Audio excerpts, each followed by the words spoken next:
अस्सलाम वालेकुम। जी वालेकुम अस्सलाम वरहमतुल्लाह वबरकातुह। जनाब मोहतरम भट्ट साहब जी हैं। जी खालिद भट्ट सर इकबाल टाउन तो या मेरे सर पहले दुआ कि अल्लाह ताला तमाम बीमारां ने शिफाए कामिला अजला अता फरमाए। आमीन तमाम मरहूमीन दे गुनाह सगीरा कबीरा माफ फरमाए, उन्हें दर्जात बुलंद फरमाए। आमीन आमीन आमीन। सिकंदर साहब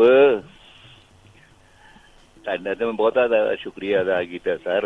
आहो ਤੁਸੀਂ ਸੁਣਦੇ ਹੀ ਸੋ ਪਏ। ਮਾਸ਼ਾਅੱਲਾ ਮਾਸ਼ਾਅੱਲਾ। ਤੇ ਰਹੀ ਮੇਜਰ ਸਾਹਿਬ ਦੀ ਗੱਲ, ਤੇ ਮੇਜਰ ਸਾਹਿਬ ਨੂੰ ਸਰ ਮੈਂ ਕੀ ਉਸ ਦਿਨ ਲਕਬ ਦਿੱਤਾ ਸੀ, ਜੀ ਬਣਾਇਆ ਸੀ ਉਹਨਾਂ ਨੂੰ, ਤੁਸੀਂ ਭੁੱਲ ਗਏ, ਤੁਸੀਂ ਸੁਣਿਆ नहीं ਨਹੀਂ? नहीं नहीं जनाब ਉਹਨਾਂ ਨੇ हाँ ਨੇ ਸਰ ਉਹ ਅਸਲ ਵਿੱਚ ਹਾਂ ਉਹ ਉਹਨਾਂ ਨੂੰ ਚਾਹ ਇੰਨਾ ਹੈ ਸਿਕੰਦਰ ਸਾਹਿਬ ਨੂੰ, ਮੈਂ ਸਮਝ ਰਿਹਾ ਉਹਨਾਂ ਦੀ ਫੀਲਿੰਗ ਨੂੰ ਕਿ ਉਹ ਜ਼ਾਹਿਰ ਹੈ ਜਿਸ ਤਰ੍ਹਾਂ ਇੱਕ ਖੁਸ਼ੀ ਦਾ ਇਜ਼ਹਾਰ ਕਰ ਰਹੇ ਸਨ। ਇੱਕ ਬੜਾ ਅੱਛਾ ਲੱਗਾ। ਇਹ ਇਸ ਤਰ੍ਹਾਂ ਇਹਨੂੰ ਕਹਿੰਦੇ ਨੇ ਅਸਲ ਬਿਲਕੁਲ ਖਾਲਸ ਪਿਆਰ, ਜਿਹਦੇ ਵਿੱਚ ਕੋਈ ਲੋਭ ਲਾਲਚ ਨਹੀਂ ਹੈ, ਸਿਰਫ ਮੁਹੱਬਤ ਔਰ ਸਰ ਪਿਆਰ। ਮੈਂ ਬਾਖੁਦਾ ਮਤਲਬ ਵਾਕਈ ਇਹਨਾਂ ਨੇ ਬੜੀਆਂ ਲੈਣੀਆਂ ਲਿੱਤੀਆਂ ਨੇ। ਹਕੀਕਤ ਮੈਂ ਤੁਹਾਨੂੰ ਉਦੋਂ ਵੀ ਕਿਹਾ ਸੀ ਕਿ ਇਹਨਾਂ ਨੇ ਮੈਨੂੰ ਟੈਲੀਫੋਨ ਕਰਕੇ 3-4 ਰੋਜ਼ ਹਾਂਜੀ ਅੱਛਾ ਯਾਰ ਹਾਂਜੀ ਹਾਂਜੀ ਠੀਕ ਹੈ। ਤੇ ਰਹੀ ਮੈਨੇਜਰ ਸਾਹਿਬ ਦੀ, ਤਾਂ ਸਰ ਗੂਗਲ ਤੇ ਦੇਖ ਲੈਣਾ ਕਿ ਰੌਕਟਸਨ ਕੌਣ ਸੀ ਤੇ ਕਿਹੜੀਆਂ ਕਿਹੜੀਆਂ ਹਸਤੀਆਂ ਮੈਂ ਉਹਦੇ ਨਾਲ ਚੀਨਾ ਲੁੱਲੋ, ਤਾਂ ਤੁਹਾਨੂੰ ਹਾਲੀ ਦਾ ਕੋਈ ਯਾਦ ਮੈਨੂੰ ਐਸੀ ਯਾਦ ਹੈ। ਅੱਛਾ ਸਰ ਮੈਂ ਇੱਥੇ ਇੱਕ ਅਰਜ਼ ਕਰਨਾ ਚਾਹਾਂਗਾ ਕਿ ਸਾਡੇ ਸ਼ੋਅ ਦੇ ਵਿੱਚ ਇੱਕ ਬਹੁਤ ਅੱਛੀ ਜਿਹੜੀ ਬਾਖੁਦਾ ਜਿਹੜੀ ਇੱਕ ਹੋਰ ਸਾਡੇ ਵਿਹੜੇ ਦੇ ਵਿੱਚ ਫਰਲਾ ਸ਼ਾਮਿਲ ਹੋਇਆ ਨਾ, ਨਾਮ ਨੀਲੋ।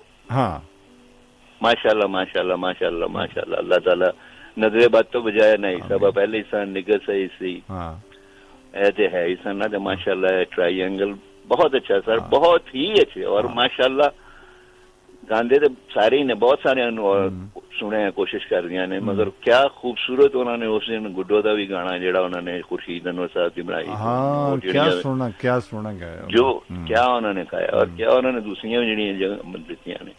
ਤੇ ਸਾਰੇ ਹੁਣੇ ਜਿਹੜਾ ਕਾਸੂ ਦਾ ਜਿਹੜਾ ਗਾਣਾ ਆਹੋ ਮਾਸ਼ਾਅੱਲਾ, ਇਹ ਵੀ ਮਾਸ਼ਾਅੱਲਾ ਬੱਚਾ ਜਿਹੜਾ ਨਾ ਜ਼ਰੂਰਤ ਤੋਂ ਜ਼ਿਆਦਾ ਹੀ ਮੁਰਕੀਆਂ ਨਹੀਂ ਲੈਣੀਆਂ ਸ਼ੁਰੂ ਹੋ ਗਿਆ ਮਾਸ਼ਾਅੱਲਾ। ਮੈਂ ਕਹਿੰਦਾ ਉਹ ਹੈ ਹੀ ਮੁਰਕ ਬਾਦਸ਼ਾਹ। ਬਿਲਕੁਲ ਬਿਲकुल ਸਰ ਬਿਲकुल ਬਹੁਤ ਅੱਛਾ ਬਹੁਤ ਅੱਛਾ ਬਹੁਤ। ਤੇ ਉਦੋਂ ਗੋਗੋ ਦਾ ਵੀ ਮੈਸੇਜ ਆਇਆ ਸੀ, ਉਹ ਜ਼ਰਾ ਥੋੜੀ ਕਵੇਲ ਹੋ ਗਈ ਸੀ, ਅਸੀਂ ਉਹ ਔਨ 에ਅਰ ਨਹੀਂ ਕਰ ਸਕੇ, ਤੇ ਉਹ ਵੀ ਬੜੇ ਖੁਸ਼ ਹੋ ਰਹੇ ਸਨ ਤੇ ਉਹਨਾਂ ਨੇ ਸੁਣਿਆ ਸੀ ਪ੍ਰੋਗਰਾਮ। ਤੇ ਸਰ ਹੁਣ ਥੋੜਾ ਕਿਹਾ ਹੈ ਜੀ ਕਿ ਸਿਕੰਦਰ ਸਾਹਿਬ ਨੂੰ ਮੈਂ ਬਿਲਕੁਲ ਸੈਕਿੰਡ ਕਰਾਂਗਾ ਕਿ ਇਹ ਚੀਜ਼ ਜਿਹੜੀ ਹੈ ਨਾ ਬੜੀ ਪਹਿਲੇ ਸੀ, ਮਗਰ ਹੁਣ ਜਿਹੜਾ ਨਾ ਫਰਕ ਹੈ ਪੈ ਗਿਆ ਕਿ ਪਹਿਲੇ ਥੋੜਾ ਜਿਹਾ ਡਰ ਖੌਫ ਹੁੰਦਾ ਸੀ। ਠੀਕ ਹੈ ਮੇਰੇ ਵਰਗਾ ਲਿਹਾਜ਼ ਸੀ ਵੱਡਿਆਂ ਦਾ ਲਿਹਾਜ਼ ਸੀ। ਹਾਂਜੀ ਹਾਂਜੀ ਇਹ ਹੁੰਦਾ ਸੀ ਕਿ ਅਸੀਂ ਚਲੇ ਗਏ ਆਪਣਾ ਸ਼ਾਮ ਦੇ ਕਾਲੇ ਤੋਂ ਨੱਸ ਕੇ ਜਾ ਕੇ ਤੇ ਗੁਰਸਤ ਫਿਲਮ ਦੇਖਣ ਚਲੇ ਗਏ। ਅੱਛਾ ਰਤਨ ਸੈਨਮਾ ਦੇ ਵਿੱਚ ਨਾ ਉਹ ਹਾਫ ਟਾਈਮ ਤੋਂ ਪਹਿਲੇ ਬਾਅਦ ਸ਼ੁਰੂ ਹੁੰਦੀ ਹੈ। ਹਾਫ ਟਾਈਮ ਤੇ ਨਾਨ ਟਿੱਕੀਆਂ ਮਿਲਦੀਆਂ ਸਨ, ਖਾਣ ਨਿਕਲੇ ਤੇ ਸਾਡੇ ਮਹੱਲੇ ਦੇ ਬਜ਼ੁਰਗ ਸਨ, ਚਾਚਾ ਦਿੱਤਾ ਹੋ ਗਏ ਸਨ। ਅਸੀਂ ਉਹਨਾਂ ਨੇ ਦੇਖਿਆ, ਅਸੀਂ ਨੱਸ ਜਾਏ, ਯਕੀਨ ਕਰੋ ਹਾਲਾਂਕਿ ਸ਼ੋਅ ਉੱਥੇ ਅੰਦਰ ਵਾਲੇ ਦਿਨ ਅੰਦਰ ਤੇ ਹਨੇਰਾ ਸੀ ਨਾ, ਕਿਸੇ ਨੂੰ ਕੀ ਪਤਾ। ਅਸੀਂ ਖੁਦਾ ਜੀ ਕਸਮ ਫਿਲਮ ਛੱਡ ਕੇ ਨੱਸ ਕੇ ਤੇ ਘਰ ਆ ਕੇ ਸਾਹ ਲਿੱਤਾ, ਰੰਗ ਮਹਿਲ ਆ ਕੇ ਸਾਹ ਲਿੱਤਾ। ਅੱਛਾ ਬਾਬਾ, ਯਾਨੀ ਕਿ ਪਹਿਲੇ ਵੀ ਇਹ ਐਸਾ ਹੁੰਦਾ ਸੀ, ਮਗਰ ਹੁਣ ਜਿਹੜਾ ਨਾ ਮਾਸ਼ਾਅੱਲਾ ਜਿੰਨੀ ਟੈਕਨੋਲੋਜੀ ਨੇ ਤਰੱਕੀ ਕੀਤੀ ਉਨੀ ਸਾਡੇ ਨਿਊ ਜਨਰੇਸ਼ਨ ਬੜੀ ਟੈਲੈਂਟਡ ਹੋ ਗਈ, ਮਗਰ ਜ਼ਰੂਰਤ ਤੋਂ ਜ਼ਿਆਦਾ ਹੀ ਟੈਲੈਂਟਡ ਹੋ ਗਈ। ਜੀ ਜੀ ਜੀ ਬਿਲਕੁਲ ਸਹੀ ਕਹਿ ਰਹੇ ਹੋ ਤੁਸੀਂ। ਹਰ ਮਾਮਲੇ ਦੇ ਵਿੱਚ ਟੈਲੈਂਟਡ ਹੋ ਗਈ ਹੈ ਨਾ ਸਰ। ਉਹ ਸਾਨੂੰ ਕੀ ਨਾਲ ਹੀ ਦੇਣ ਜਿਵੇਂ ਮਤਲਬ ਸਾਨੂੰ ਪੜਾਉਣ ਲੱਗ ਪਏ ਨੇ। ਬੇਗਮ ਅਲੀ ਉਲਾ ਮਲਕ ਸਾਹਿਬ ਵੀ ਸੁਣਨੀ ਹੋਣੀ ਹੈ ਉਹਨਾਂ ਨੇ ਕਾਲ।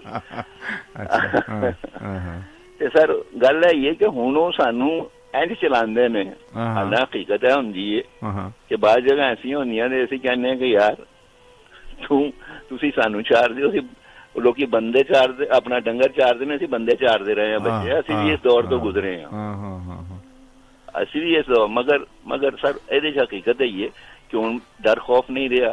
ਹੁਣ ਦੇਖੋ ਨਾ, ਪਹਿਲੇ ਕਦੀ ਇਹ ਸੋਚ ਸਕਦਾ ਸੀ ਇਹ ਗੱਲ ਹੋ ਸਕਦੀ ਸੀ?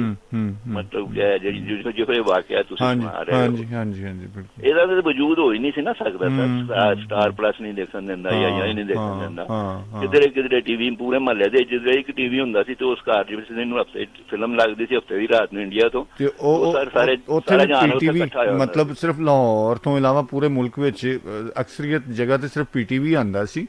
ਹਾਂਜੀ ਹਾਂਜੀ। ਤੇ ਜਿਹੜੇ ਬਾਰਡਰ ਏਰੀਆ ਸਨ ਉੱਥੇ ਮਤਲਬ ਉਹ ਚੱਲ ਲਾਹੌਰ ਆਉਂਦਾ ਸੀ। ਯਕੀਨ ਕਰੋ ਜਿਸ ਦਿਨ ਪਹਿਲੀ ਫਿਲਮ ਇੱਥੇ ਲੱਗੀ ਸੀ ਪਾਕੀਜ਼ਾ ਨੀਨਾ ਕੁਮਾਰੀ ਦੀ ਨਾ, ਅੱਛਾ, ਤੇ ਉਹ ਥੋੜੀ ਲੇਟ ਹੋ ਗਈ ਹਾਂ ਤੇ ਉਹ ਮਤਲਬ ਰੰਗ ਉਹ ਜਾ ਕੇ ਉੱਤੇ ਛੱਤ ਦੇ ਉੱਤੇ ਚੜ ਕੇ ਨਾ ਤੇ ਸਿਸਟਰ ਜਿਹੜੀ ਉਹ ਕਦੀ ਐਂਟੀਨੇ ਨੂੰ ਇਸ ਪਾਸੇ ਘੁਮਾ ਰਹੀ ਏ ਭੈਣ ਹੁਣ ਆਇਆ ਐਸੀ ਘੁਮਾ ਰਹੀ ਏ ਯਾਨੀ ਕਿ ਇਹ ਹੁੰਦਾ ਸੀ ਅੱਜ ਜਿਹੜਾ ਸਰ ਹਰ ਜੇਬ ਦੇ ਵਿੱਚ ਪੰਜ ਆਪਣਾ ਪਿਆ ਟੀਵੀ ਵੀ ਪਿਆ ਨੇ ਹਰ ਚੈਨਲ ਪਿਆ ਜਿਹੜਾ ਮਰਜ਼ੀ ਚੈਨਲ ਦੇ ਲਓ ਜਿਸ ਤਰ੍ਹਾਂ ਦਾ ਮਰਜ਼ੀ ਚੈਨਲ ਦੇ ਲਓ ਤੁਹਾਡੀ ਫਿੰਗਰਸ ਤੇ ਹਾਂ ਸਾਰੀਆਂ ਚੀਜ਼ਾਂ ਇਹਨੇ ਸਾਨੂੰ ਜ਼ਿਆਦਾ ਬਰਬਾਦ ਕੀਤਾ ਤੇ ਉਹ ਗੱਲ ਸਿਕੰਦਰ ਸਾਹਿਬ ਠੀਕ ਹੈ ਤੁਹਾਡੀ ਹੁੰਦਾ ਸੀ ਮਗਰ ਨਹੀਂ ਰੇਅਰ ਕੇਸਿਸ ਸਨ ਹੁਣ ਜ਼ਰੂਰ ਇਹਦੀ ਤਰੱਕੀ ਜ਼ਰੂਰ ਹੋ ਗਈ ਔਰ ਜ਼ਿਆਦਾ ਜਿਹੜੀ ਟੈਕਨੋਲੋਜੀ ਆਈਟੀ ਜਿਹੜੀ ਹੈ ਨਾ ਜਿੱਥੇ ਇਹਨੇ ਸਾਨੂੰ ਬਹੁਤ ਫਾਇਦਾ ਵੀ ਦਿੱਤਾ ਨਾ ਸਾਡੀ ਬਹੁਤ ਜ਼ਿਆਦਾ ਨੁਕਸਾਨ ਪਹੁੰਚਾ ਰਹੀ ਹੈ ਅੰਦਰੋਂ ਗੁੰਦੀ ਤਰ੍ਹਾਂ ਸਾਡੀ ਨਵੀਂ ਨਸਲ ਨੂੰ ਪਾਈ ਜਾ ਰਹੀ ਹੈ ਬਿਲਕੁਲ ਇਹ ਗੱਲ ਹੈ ਤੇ ਬਾਕੀ ਮੈਂ ਉਹੀ ਇਹ ਅਰਜ਼ ਕਰਾਂਗਾ ਕਿ ਮੇਜਰ ਸਾਹਿਬ ਤੁਸੀਂ ਵੀ ਆ ਜਾਓ ਤੇ ਨੀਲੋ ਜੀ ਤੁਸੀਂ ਮਾਸ਼ਾਅੱਲਾ ਅੱਲਾਹ ਤੁਹਾਨੂੰ ਆਬਾਦ ਰੱਖੇ ਕਰਦੇ ਰਿਹਾ ਕਰੋ ਮਤਲਬ ਅੱਛਾ ਲੱਗਦਾ ਵੇੜਾ ਸਾਡਾ ਮਾਸ਼ਾਅੱਲਾ ਹੋਰ ਪੰਜਾਬ ਆਪਣਾ ਜਿਹੜਾ ਸੋਹਣਾ ਹੋ ਜਾਂਦਾ ਮਹਿਕ ਜਾਂਦਾ ਰੰਗ ਰੰਗੀਲਾ ਹੋ ਜਾਂਦਾ ਜ਼ਰਾ ਹਾਂ ਮਾਸ਼ਾਅੱਲਾ ਜੀ ਮਾਸ਼ਾਅੱਲਾ ਠੀਕ ਹੈ ਸਰ ਥੈਂਕ ਯੂ ਸਰ ਅੱਲਾਹ ਹਾਫਿਜ਼ ਬਹੁਤ ਅੱਲਾਹ ਹਾਫਿਜ਼